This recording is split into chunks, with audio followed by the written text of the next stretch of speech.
So these are some of the operating model. So when it comes to on the commercial front and the operating services, so these are the 5 different models where we operate. So when I say angel model directly what happens? So Nightfront would be having the complete operational governance. So but when it comes to the sub-vendor payments, that would be directly paid by the client.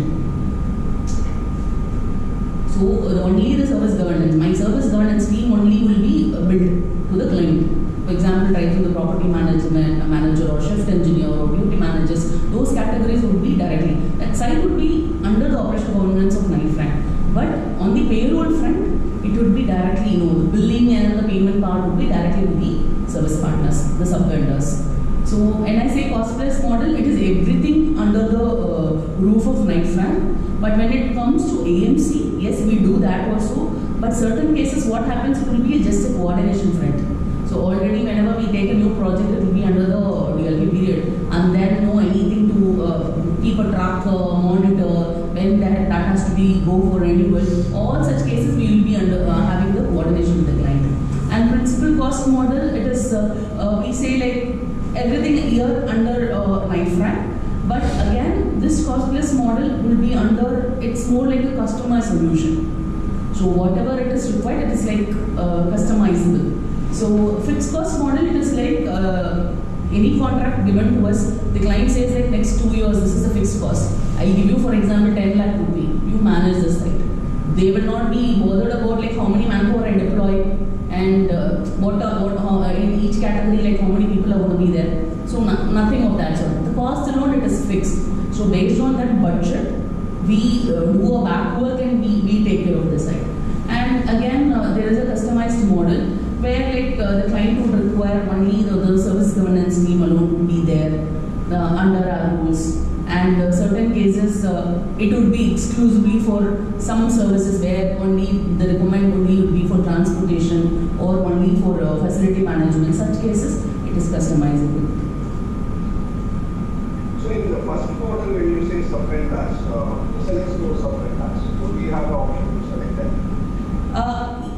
Yes, sir, you can select. So what, as an organization, you can also recommend, but when they come as on board, we have a process where I will take you through the procurement slides. We have an onboarding process. There is a technical evaluation and performance evaluation that will be evaluated internally. We check their backgrounds and everything to understand their stability and their current market scenario and their geographical presence in particular region. And based on that understanding, then we will do a onboarding process.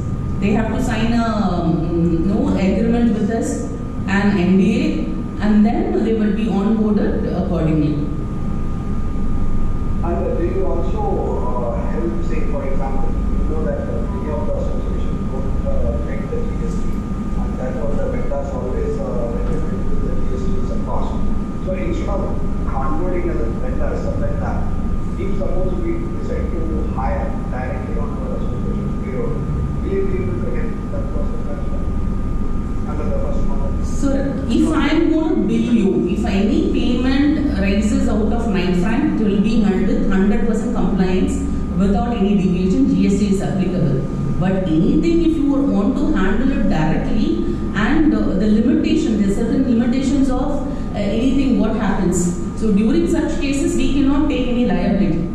So if on that compliance point of view, if that is not adhered, so Nightfront will not have any liability. We will be just part of the contract delivering our solution, like only taking care of the operational governance. No, what I'm asking is, while you are taking care of the operation and governance, instead of the sub-vendor, say for example the security aspect, instead of having a sub-vendor, suppose we hire directly to take people on our payroll. Yes, sir. No problem at all. We can still manage. Yes, I will have my only the technical and the operations team alone at the site. So end of the day, all will be under your payroll. But only the understanding should be actually given to the team that even though they would be under your payrolls, they have to support on the day-to-day daily operations, and they have to be in line with the team, our SOP processes and deliverables.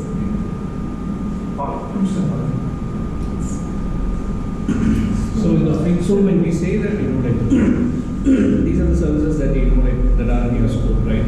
So, if we, try to integrate with your previous slide, the different type of cost models. Yes. When you say, fixed cost model, all of these services, will be combined over there and, will be given. And how will you be, splitting based upon the cost model? And what will be your scope when you say, based upon your cost model? So currently, for any residential, we are going with only agent model. Okay. The reasons are what generally happens as an organization currently we are engaged only with developers. Okay. Association when it generally comes, what happens? Yes, we have done. Existing clients are like with association, we are doing it. We're not denying that we will not be doing it. But however, as an organization policy, now we have a limitation by taking any residential sites. So we recommend always to go with an agent model so that not only from the cost point of view and the efficiency point of view also, we can do our deliverables managing the team at the site. So what if we be insistent about a particular model which we want to pursue here? I mean, you guys offer a customized model as well, right?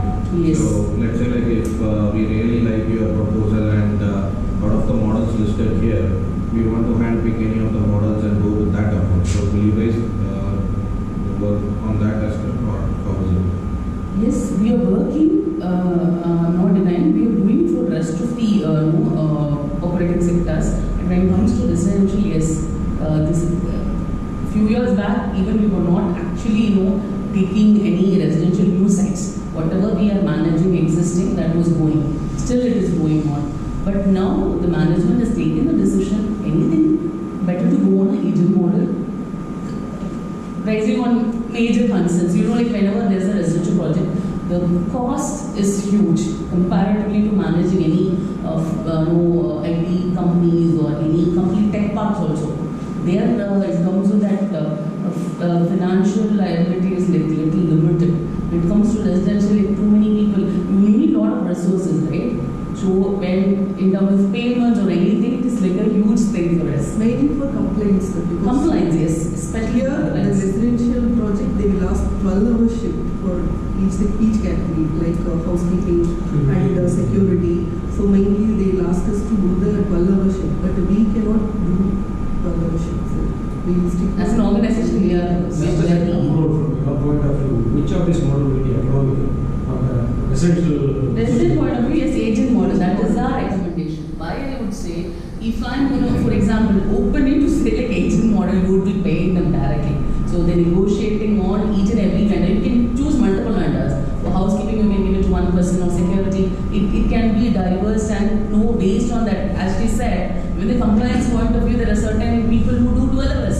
So we will not have any issues because that compliance and everything would be directly to you. So there are a lot of sites people are doing it. Agent model where, but when it comes to the operational governance, we will give you our 100%. So our deliverables are already, it is clear. So with the team available, we are going to take care of complete operations point of view. Okay, when you say that operational governance that you'll be taking care, let's say there are 4 or 5 sub-vendors that will be working under you. And it is going to be built directly from us.